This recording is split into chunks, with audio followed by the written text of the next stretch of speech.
Hello. So this is the beginning of Unit 6. You should have finished Unit 4 and 5 and done a practice test, at least for yourself, to see how you're doing. If you want to, you could submit them. The practice tests are on the links on the right-hand side of our class page. Please try them to make sure that you know what you're doing there. Those are big units for next year, but they're not connected to this one. This one is a standalone unit, but it's a really important unit in terms of preparing for grade 12. The first couple of lessons are directly linked to grade 12. In fact, they're sort of an introduction to probably about a quarter of grade 12.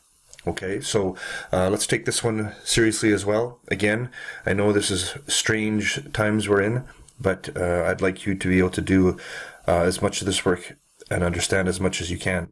How do you know if you're understanding it? You're doing your homework, checking the answers. If you're getting them correct, you're on the right page. Okay? If you're struggling with something, please let me know. Contact me and we'll find a way to get it straightened out. Okay, so the first lesson, for the most part, is just some language so that we can understand the concepts that come along further. So let's talk about a few of these. Let me first talk about an angle in standard position. Okay, that's what the first picture is here. An angle in standard position. So you have the Cartesian plane, you have the y-axis and the x-axis. An angle in standard position always starts here at the positive x-axis. It will always be there. There's never an exception. Okay, and the standard angle always goes counterclockwise. If it does, we call this a positive angle. All right, we could actually go negative, but you're not going to see that this year. Okay, so we're not going to worry too much about that. So a standard position angle starts at the positive x-axis, and then you have the terminal arm here. That terminal arm could be here, could be here, could be here. It doesn't really matter what quadrant, but the angle will always start at the positive x-axis. Okay, that's the first thing you should understand, the standard position angle. Second of all, it talks here about a coordinate point and how we can describe it. Okay, let's take a look at a coordinate point. So here you have a point that has an x and a y value. If we put that on the Cartesian plane and make a triangle out of it, so you're going to have this length. This length turns out to be the value of x. That's the same value of x of that coordinate point. Okay, this value here is the y value of the coordinate point. Okay, and then how do you find r? How do you find this side right here? Well, hopefully you recognize this is a right angle triangle, and you're going to be able to find r using Pythagoras. Okay, and so that angle has sides x, y, and r, but it also has a angle in standard position. And we're going to be able to find all of those things relative to this point x, y. Okay, so that's kind of some definition stuff there. Let's talk a little bit more specifically about that example. So here's another point, xy. If we draw a triangle in, this length will be x, this length will be y. How do we get this length r? Well, we're going to use Pythagoras. So to get r, it would be x squared plus y squared equals r squared. That's the relationship between the point and the length of that, we'll call it the hypotenuse for now, or the terminal arm. Okay? Now, if you remember back to grade 10, what was sine? Sine was opposite over hypotenuse. Okay, cosine was adjacent over hypotenuse. And tan was opposite over adjacent. Okay? So let's see if we can put those onto this picture then. So if we want to relate the value of theta with x and y, this is the tan ratio. So if you think of this being the angle, theta, what's opposite of theta? It's going to be y. And what's adjacent? It will be x. Okay, if you forget how to label a triangle like that, remember the longest side is always the hypotenuse. The side across from the angle, that's always going to be the opposite, and then the leftover one would be the adjacent. Okay, so going back to here, now we want to compare the x-coordinate with r and theta. So if we want x, that's the adjacent side. So cosine theta would be adjacent over the hypotenuse. Okay, so this is the adjacent side, this is the hypotenuse. And then looking at the last example, if we want to compare the y with r and theta, this is going to be the sine ratio. Sine would be opposite. Opposite in the picture is y, and the hypotenuse is r. Okay, so we're going to use these terms to look at an example now. So we have a point, 5, 7. Let's draw it right here. Here is the point, 5, 7. From that, we can draw a triangle.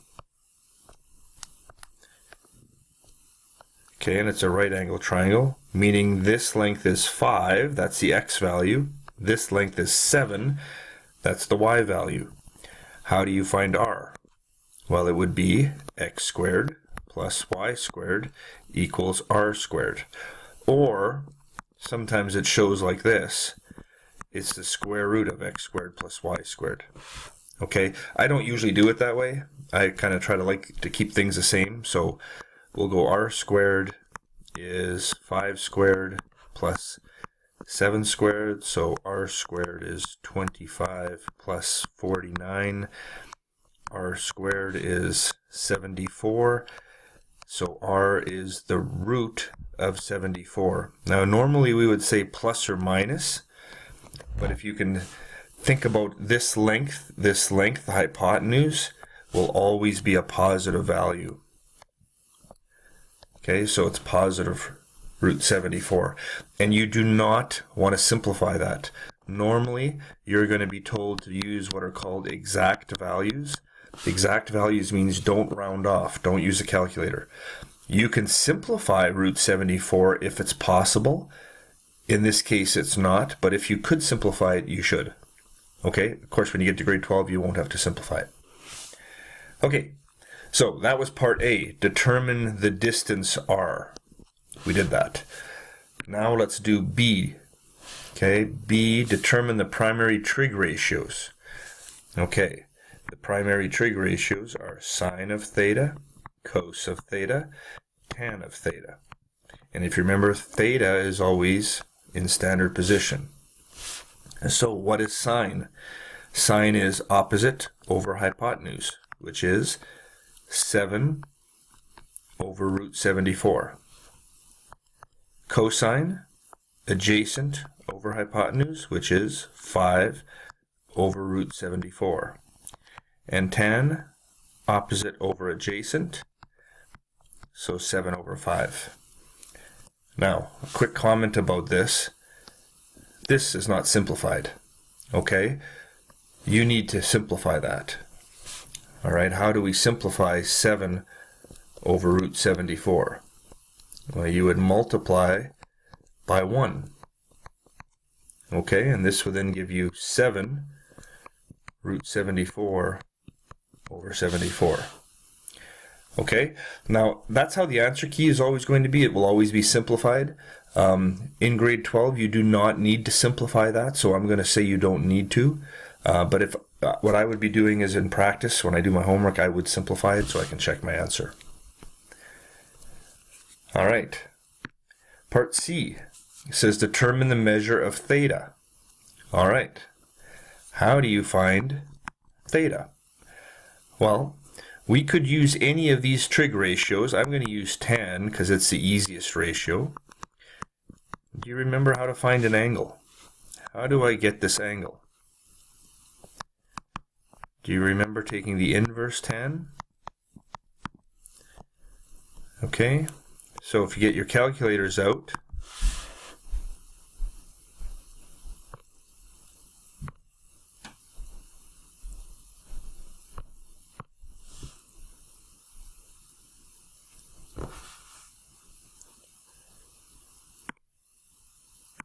sorry about that, had to try to find my calculator. You get 54.4623 degrees. And normally, with degrees, we round off to the whole degree. All right, there's your first example. Why don't you try the second example, see if you can figure this one out. Okay, start by drawing it, then find the ratios, and then find the angle.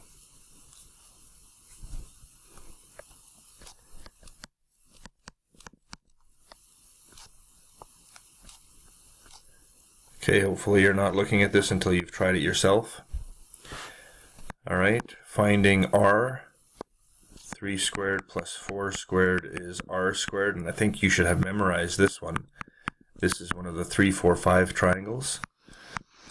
So r squared is 25, means r is 5. Okay, then we'll go to b. Let's do sine theta, cos theta, tan theta. Okay, sine opposite over hypotenuse, so 4 over 5. Cosine adjacent over hypotenuse, 3 over 5. Tan, 4 over 3. Alright, and then we'll go to find the angle. Now you could use any of those, they're all pretty simple. Let's use sine for something different. So sine is 4 over 5. What's theta? Anytime you're finding the angle, it's the inverse. Alright, and so theta, let's just quickly check that. 4 divided by 5, and then inverse 10. 53 degrees? Is that right? I think so. Okay, now I'm going to show you this question. But you're not going to get this. This is more like a physics question. You might see this in grade 11 physics. Okay? What it does is it's going to try to give you a picture that looks like this from a word problem, and then you would solve it using trigonometry. Okay? So if you look at this one, it says a forest ranger sees smoke rising from a point that lies in a direction east 40 degrees north. What does that mean? Well, you need to know, never eat soggy wieners. Right?